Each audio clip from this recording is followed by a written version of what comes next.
Well, today I was watching the early network news, and this doctor was being interviewed. Redheaded guy, looked like he was in his 40 years of age, should be recently educated. And, he had the usual doctor pose with his white coat and all that kind of stuff. He was asked about strokes. And he said, well, that's due to cholesterol and, eating too much saturated fat and so forth. And you need to get statin drugs to lower your cholesterol. And, the first symptoms are you might get dizzy and so forth, call 911. So that was it. Well, that's not true. That's absolutely, positively not true. That's one of my 9 lawsuits against the FDA in federal court, and I prevailed. And the truth about strokes are this. There's 2 types of strokes. 85% of all strokes are thrombotic stroke, where you get a blood clot, which is due to an omega-3 essential fatty acid deficiency. That's right, an essential fatty acid deficiency, or a ratio problem between omega-3, 6s, and 9s. 10 to 15% of strokes are due to what they call hemorrhagic strokes, where you get a ruptured aneurysm of a small artery in the brain or a tear in a vein in the brain, and this is all caused by deficiency of a single mineral, which is required to maintain the strength and function of the elastic fibers in blood vessels. They break and fall apart, you get an aneurysm, it ruptures in the brain, you get a hemorrhagic stroke. Well, and of course that goes true for all the cardiovascular diseases, congestive heart failure, cardiomyopathy heart disease, coronary artery disease, and things like thrombotic stroke, or even hemorrhagic stroke. I want you to get a hold of the book Epigenetics, The Death of the Genetic Theory of Disease Transmission, the book Dead Doctors Don't Lie, and the book Rare Earths Been Cures, and you'll know more about strokes, thrombotic stroke, hemorrhagic stroke, and cardiovascular disease than cardiologists in, 2 days worth of reading. This is very, very disturbing for me. They're still giving outdated advice, which is actually dangerous for the listener or viewer. Okay? So again, I want you to get a hold of the books Epigenetics, The Death of the Genetic Theory of Disease Transmission, the book Dead Doctors Don't Lie, and the book Rare Earths Been Cures. Now, cardiovascular disease is just as bad. Of course, they blame everything on cholesterol and saturated fat and salt, whereas you get things like congestive heart failure that's due to a deficiency of a single vitamin.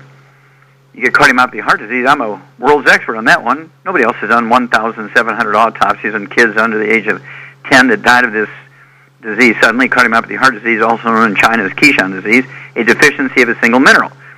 And then there's coronary artery disease, where you get plugging of the arteries and the coronary arteries. It has nothing to do with saturated fat or cholesterol. It's actually caused by inflammation, where people are eating fried foods and processed meats and oils and gluten, all the inflammatory things. And the arteries respond by making scar tissue in response to the inflammatory substances, and has nothing to do with cholesterol and saturated fat. I wrote a paper on that in 1971, did special stains to show that there was no cholesterol or saturated fat in the obstructions. And then, of course, the coronary thrombosis and thrombotic stroke. These things are due to not cholesterol and saturated fat, but a deficiency of omega-3s or a ratio problem between omega-3s, 6s, and 9s. So this is it's so disturbing. The medical doctors have the answer to this stuff and should be sharing this with viewers when they're on radio or TV giving an interview, and they're still talking about failed theories that go back over the last 200 years.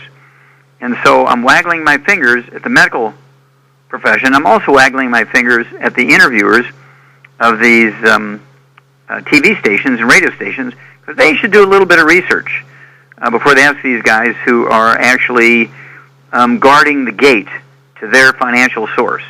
Okay? They're guarding the gates to their kingdom. And so what they want to do is continue treating people in a false way, as opposed to just resolving the problem, or better yet, preventing the problem. All right? Now, I'm telling you that this is actually, I would say, insurance fraud.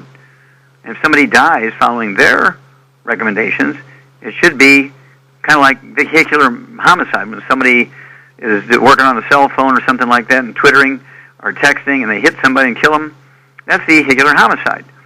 So when a doctor is giving misinformation over the public airways about how to prevent and deal with strokes, there should be something done about that. And I'll be happy to be an expert witness in favor of the injured party. Okay? I won't charge anything. We'll just make sure everybody knows the truth. So again, I urge you to get a hold of the book Epigenetics, The Death of the Genetic Theory of Disease Transmission, the book Dead Doctors Don't Lie, and the book Rare Earths Been Cures, and learn out the truth about what causes cardiovascular disease, what causes stroke, Okay? And cholesterol and saturated fat have nothing to do with it. Salt has nothing to do with it. Salt has nothing to do with any cardiovascular disease, including high blood pressure. Genetics has nothing to do with any cardiovascular disease. And everybody who says this sort of stuff should have their licenses taken away from them. This is really bizarre stuff.